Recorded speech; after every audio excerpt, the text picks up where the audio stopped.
Tiba-tiba rasa selipar ketat, cincin susah nak cabut. Tengok-tengok kaki dan tangan dah bengkak macam donat. Tapi, bengkak masa hamil ni bahaya ke atau normal je? Normal ke kaki bengkak masa hamil? YA, sangat biasa.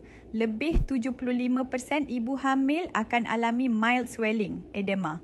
Sebab masa hamil, badan simpan lebih banyak darah dan cecair untuk support baby.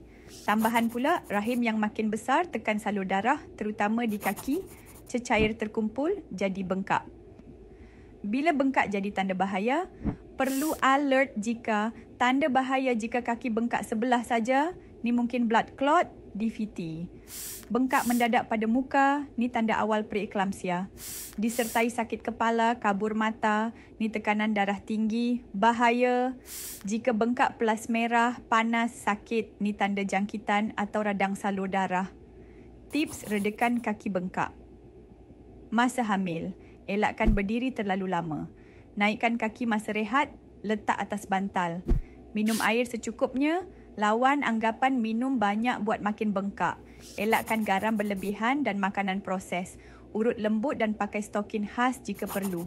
Amalkan FRT Mama, bantu lancarkan peredaran darah dan sokong hormon ibu dari dala. Waktu biasa bengkak muncul, selalunya lewat petang atau waktu cuaca panas dan makin ketara lepas masuk trimester ketiga. Bengkak masa hamil itu biasa, tapi kalau makin pelik, cepat periksa.